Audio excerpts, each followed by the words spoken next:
Loving Kindness in Plain English. Chapter 13. Some comments on the Metta Sutta.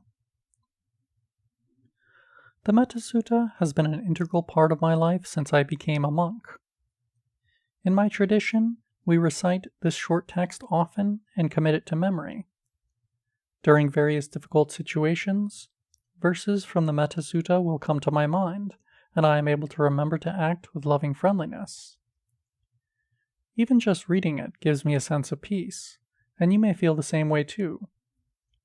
Let us now explore the meaning of the sutta to more fully understand it, which will help us firmly establish loving friendliness in our lives. You may refer to the full sutta, the Discourse on Loving Friendliness, in Appendix 1, though we will attend to some passages below. Metta practice purifies our minds. The first verses of the Metta Sutta give us a glimpse of the character of someone who has loving friendliness in his or her heart, and thus has a purified mind. We'll find that practicing metta changes our behavior at every level. Of course, we can only do our own personal practice of metta, just as other people must do their own practice. And when we do so, our mental patterns change over time. These thoughts are transformed into our speech and actions, which in turn affects other people. The Buddha begins the discourse by saying, "This is what should be done by one who is skilled in goodness, and who knows the path of peace." When your mind is full of loving friendliness, your mind is at peace. Over time, you become less affected by previous conditions that would create negative thoughts of ill will. When your mind is at peace in this way, then you speak in a straightforward and gentle manner, as the sutta points out. You begin to relate to the world differently, with patience, consideration, and understanding. People, and even animals, naturally gravitate to you. They feel comfortable with you, and their minds are gentle and soft towards you. Metta makes us stable and consistent in our actions, because we do not feel stirred up by the changing winds of partiality. As we have seen, metta is not love as we might typically understand it. It is not based on whims, appearances, and others' attitudes towards us. Metta does not participate in the duality that causes you to feel kindly towards some beings and not others. Nor does it have an opposite. True loving friendliness can never change into ill will or fear. Metta is a warm friendliness that leads you to be consistently kind to all beings, regardless of any circumstances. There is no place for discriminatory thoughts when we radiate a boundless, warm-hearted kindness from our hearts that has us wish for the well-being of all. The sutta says metta practitioners are, quote, not proud and demanding in nature. Let them not do the slightest thing that the wise would later approve. End quote. To consider what activities the wise would approve, we can look to how the Buddha treated those who wished to harm him. He felt no pride, no superiority to these beings. We saw in Chapter 1 that he cultivated such powerful metta that he loved his bitterest enemy, Devadatta, who tried many times to kill him. Looking back to Chapter 11, we find that he met with loving friendliness even the highway robber and murderer Angulimala, who also wanted to kill him. He loved the fierce elephant, named Dhanapala, that Devadatta sent to trample him.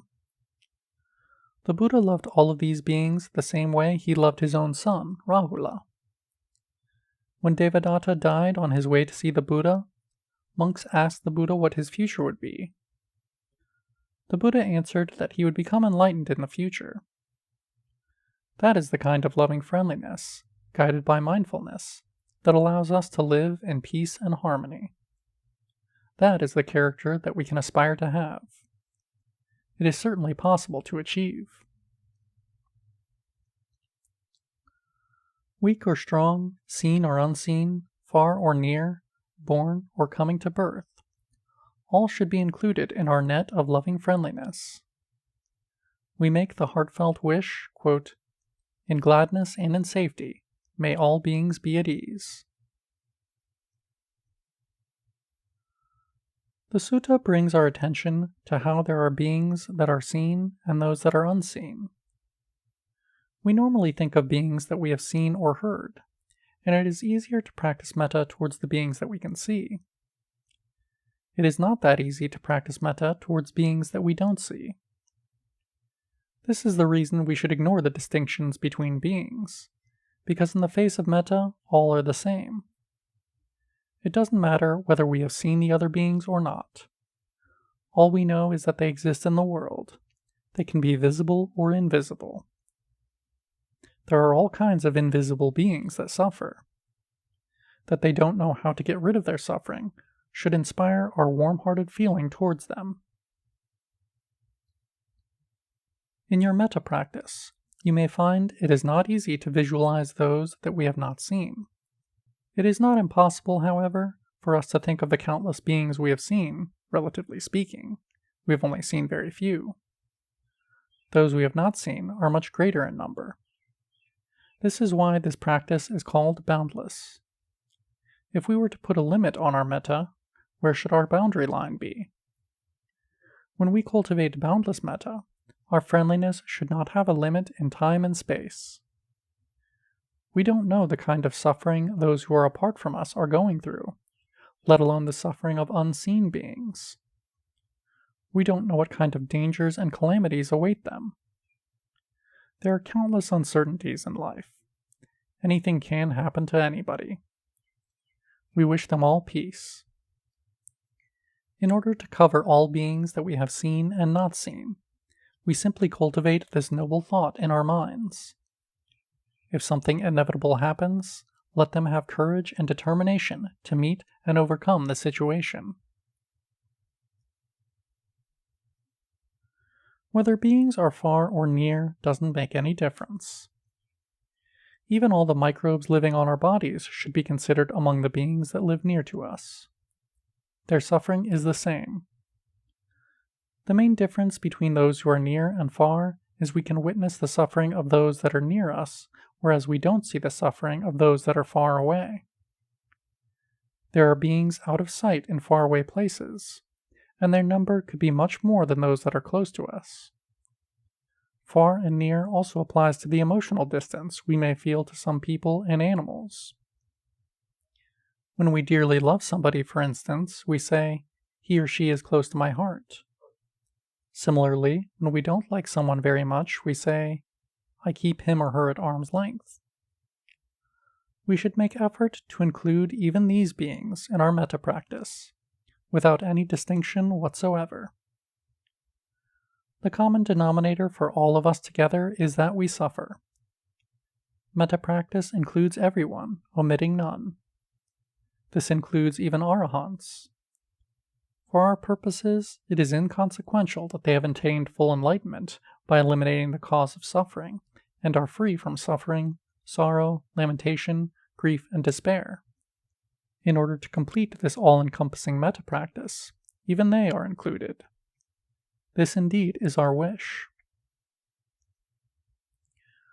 While we are practicing metta, many animals may be slaughtered around the world. This is something we have no control over. Even the Buddha did not have any control over the killing of animals and human beings in his time. For 50 years, a neighboring farmer slaughtered pigs near the place where the Buddha and his monks lived. The Buddha neither asked him to stop killing pigs, nor did he seek the help of his very powerful supporter, King Kosala, to stop the killing of the pigs. There is no need to get upset and angry with people who kill. Even they need our loving friendliness. Rather, we wish them to be free from the greed, hatred, and ignorance that blind them to the truth that all beings fear death. Metta is an individual practice that others cannot be forced to participate in. We may not have any power to stop them from killing living beings, but we ourselves should neither kill nor intentionally support the killing of living beings. Again, returning to the sutta, we wish all beings to be at ease, the seen and the unseen, and those living near and far away. It is easy to practice metta to those beings that are near us, like our parents, relatives, and friends. They are near to us in space, and they are near to our heart. We love our dogs, cats, and other pets. We can easily send our metta to them. When distance separates us, we think of them very dearly and send our metta to them. How easy it is to forget others who are not close to us in space and not close to our heart. Yet we can send our metta to them too. As we don't know their situation, we should include them in our metta practice and wish for their well-being and happiness. Our metta practice should include all that are born or coming to birth. There are beings that are still seeking birth, in the process of coming out of their mother's wombs or eggs. This is another marvelous aspect of metta practice. It encompasses everyone. The Metta Sutta goes on to say, quote, "Let none deceive another or despise any being in any state. Let none through anger or ill will wish harm upon another." Here the Buddha advises us not only to abstain from deceiving others, but also to wish that others not deceive anyone else. While we practice honesty, we may wish that others also practice honesty. This is a very wholesome wish that we can all make, for everybody to be free from suffering. The metta practitioner should not wish anyone to suffer for any reason. Greed, hatred, and delusion lead people to commit so much harm. They cause people to look down on others' weaknesses, or look at some people with contempt, even to cheat or kill. A mind full of metta does not cultivate such a harmful attitude, because it sees all beings as equal. Wishing others success causes us no harm. Just as the sun dispels darkness, loving friendliness destroys the darkness of hatred. If a disdainful thought should arise, the metta practitioner becomes mindful of it quickly and adjusts his or her attitude accordingly. The Buddha later says in the Metta Sutta, quote, "Whether standing or walking, seated or lying down, free from drowsiness, one should sustain this recollection." End quote. Sometimes meditation may be misinterpreted to be a kind of practice that makes the meditator a heartless or indifferent being, a robot without any love and compassion for other living beings. We must remember, however, that the Buddha has strongly advised us to cultivate 4 sublime states of mind: loving friendliness, compassion, appreciative joy, and equanimity. We can also maintain recollection of metta through all our activities, as this verse suggests. When we do so, being mindful is far from being indifferent or heartless. In all our activities, we may discover we become more kind, gentle, and considerate.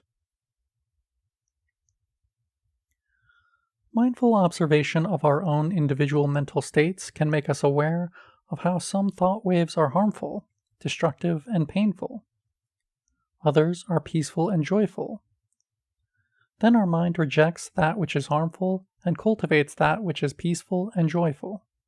We can't truly learn this from books, teachers, friends, or even enemies. We can only learn this from our own practice and experience. When harmful thoughts arise, we learn not to entertain them, and when peaceful thoughts arise, we let them grow and stay in the mind much longer. This way we learn from our own experience how to think more healthily. This practice conditions our minds to grow loving friendliness. This means that peaceful thought waves appearing in our mind by themselves can be generated at will later on. This practice helps us to comprehend that loving friendliness does grow in the backyard of our own mind. End section.